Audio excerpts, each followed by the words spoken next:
Strangers in the House was inspired by my house in Saskatoon.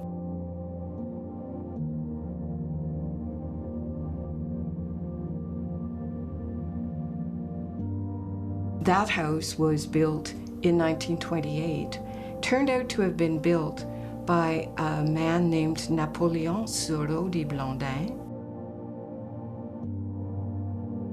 Not the name I was expecting to be at the foundation of where I'm living, because I live in the part of Saskatoon that was established in the 1880s by good British, English-speaking Methodists from Ontario as a temperance colony, and every street and avenue is marked with imperial British allegiances.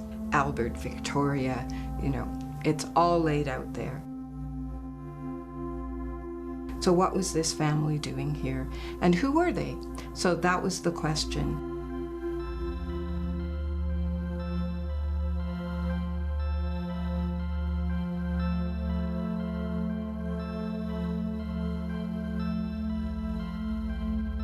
But the story ended up taking me into new discoveries about foundational society on the prairies. I'd never really understood the term dominant society before, but there it was before my eyes, starting to see how difficult it had been for this French-speaking, nominally Catholic family to really become accepted in a society that was dominated by white supremacist, white Anglo-Saxon Protestant supremacist beliefs, activated through the Orange Order.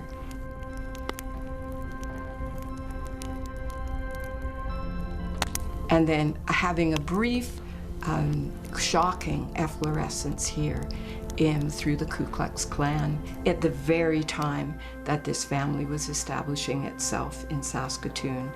The Ku Klux Klan moving into Saskatchewan, not from the States directly, but from Ontario, and being on an anti-French, anti-Catholic, keep Canada British platform.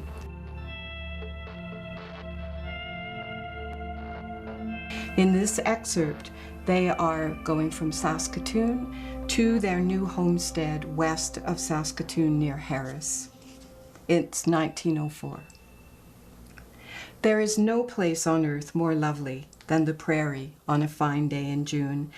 If it had been exciting for the incoming settlers to gaze through the train window at the wide, unspooling horizon, it was downright thrilling to find themselves boots on the ground, moving into that blue-domed world.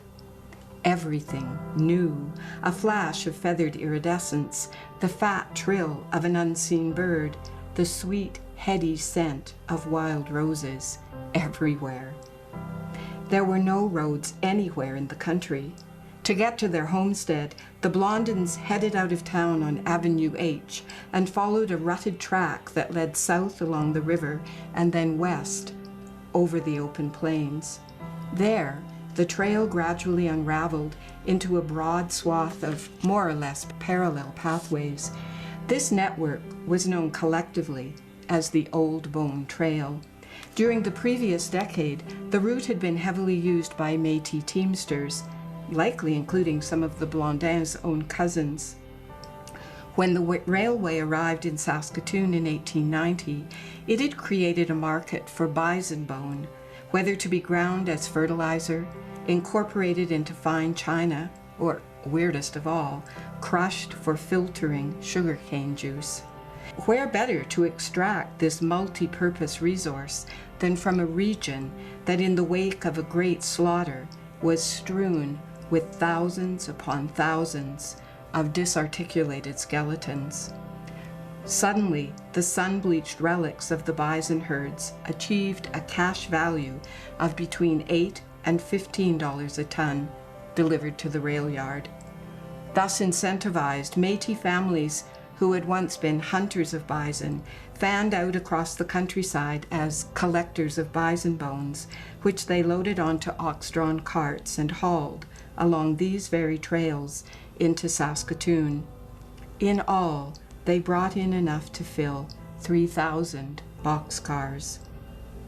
By 1904, this macabre trade had gone quiet, an ecosystem and an economy erased, though anyone with a quick eye could still sometimes catch the glint of a vertebra or a femur lying beside the trail where it had tumbled down from a load. Now, instead of the back and forth of Red River carts, the trail had been overtaken by a torrent of westward bound settlers, burdened with everything they owned and driving every kind of rig imaginable.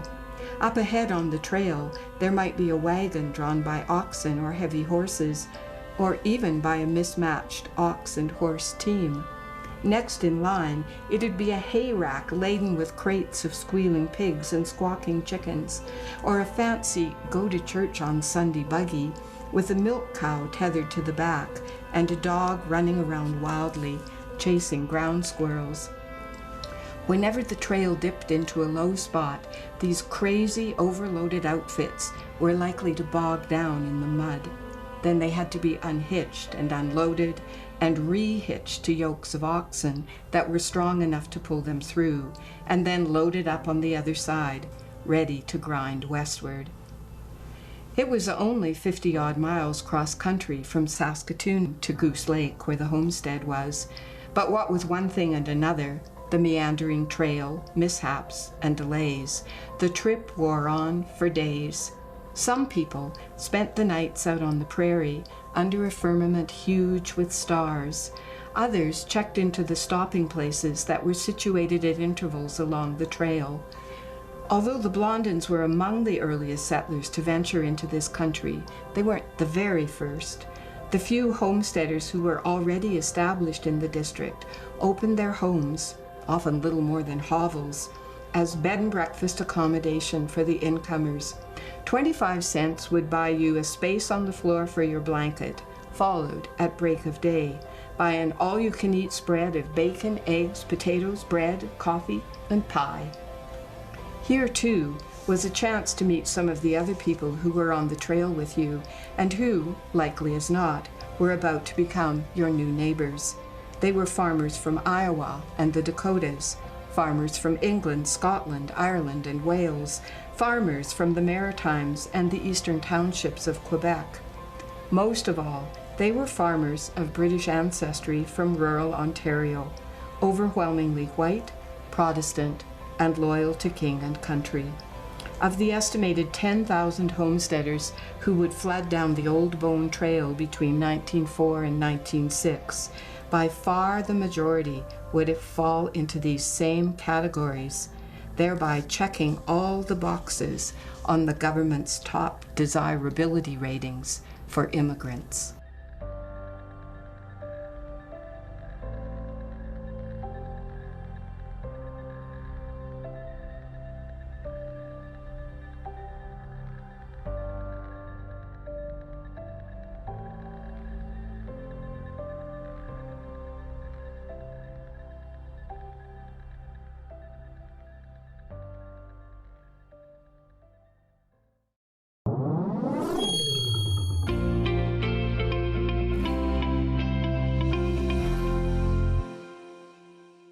If you have program ideas that you'd like to see on maxTV Local On Demand, write us at max.local@sastel.com.